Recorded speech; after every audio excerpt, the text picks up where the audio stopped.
You haven't just failed 10,000 times. You have learned about 10,000 ways that don't work. Good evening, everyone. My name is Navya Choksi, and today I'll be talking about failure.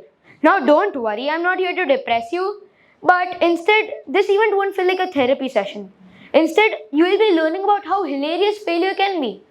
Picture this: success. Success makes you look polished, perfect, Instagram ready. Just post it with the right hashtag and the right comment, and you're ready to go. But failure, on the other hand, embarrasses you through the core. It makes you trip on stage, or it even makes you fail an exam that was not even meant for you, or send an email meant to your teacher to your friend. And these are the stories people actually remember. And this is not the first time failure was actually remembered. Let's talk about bloopers. Success reels are called highlight reels. Failure reels are called blooper reels. And let's be honest, we all love bloopers much more than highlight reels. We rewatch them. We look at them and laugh at them. We look at them with the family and we enjoy them. So today, I'll be talking about various factors and how failure helps you reach the biggest successes of your life. So now let's start. Let's talk about famous people and their famous failures and comeback. Talking about Amitabh Bachchan. In his late 58s, he was almost bankrupt and was in a debt of rupees 90 crores. But then he started with Kaun Banega Karodpati and Mohabbatein, his hit. And now he has a net worth of well over of 3,500 crores. Talking about our own sport, cricket, in IPL, RCB always had one of the best squads, the best bowlers, the best batsmen, and also the best all-rounders. But after 18 whole years, they finally won an IPL Cup. But the only difference was they always came back strong, with a better fan base, with a better crowd, and with, of course, better passion. So today, let me tell you my own stories, where failure was actually my biggest leap to success. Starting off with my first reality check, badminton.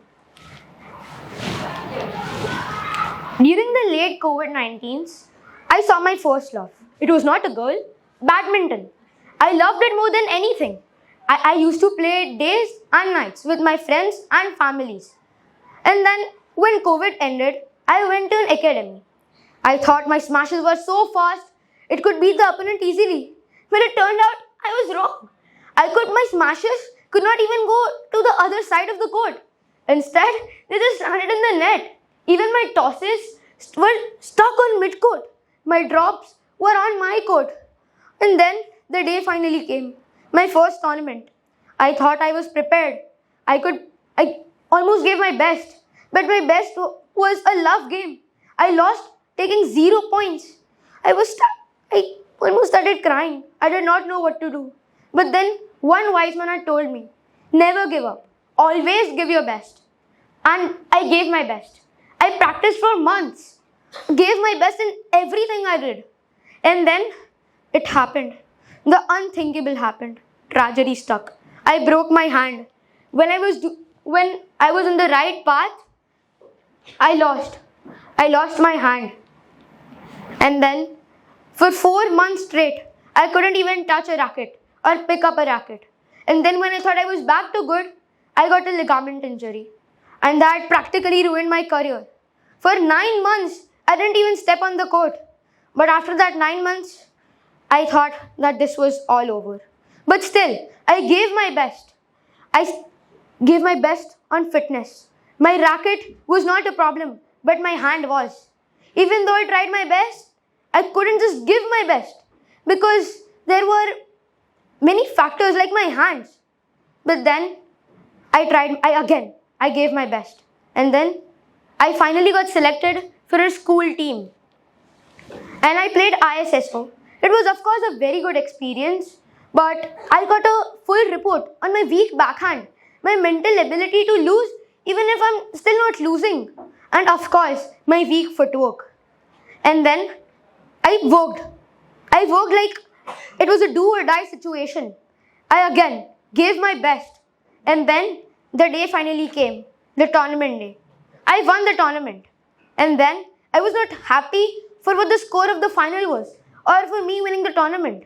But I was happy because I knew what success meant, what failure had given me, and the courage and the strength that I gave to reach this stage. Now, talking about my second journey, MUN journey. It was my first MUN. I had my research together, and of course, I was a little nervous because it was my first MUN. But let's say I did good and I won it. But then Ivy League MUN, IL Monk came. I thought it was an ordinary MUN, but it was my fault. It wasn't an ordinary MUN. It was a very hard MUN. On the first day, I couldn't speak. When I spoke, it felt like I was just making fun of myself. I felt like crying. I couldn't even support my allies. Then I was physically and verbally abused. I started crying. Then I went to the vice chair's room. I asked him, "Sir, what are the things I can do better?" Because I was not really in the verge of practicing right now. I was crying, I did not know what to do. He helped me. He gave me some advices that I still carry with me until this day. And on the second day, I gave my best again. I did what I could and I won. I got a standing ovation as well, a verbal mention. It was a success for others, but a failure for me.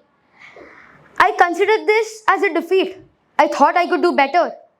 And then I practiced day and night before the FSMUN 12.0.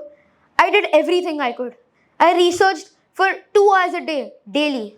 And then FSMUN 12.0 came. Result day. They announced it. The best delegate goes to Navya Choksi. And I was happy. Because again, I knew what I could have done better, but I also knew what I had given to reach this stage. This is me winning the Best Del award at FSMUN. So next time you lose, don't think why me. Instead think what can I do better. And next time you cry, I'm not going to stop you. Cry. But also think about what you did wrong. And next time I see you, I wish I can see a better version of yourself. Thank you.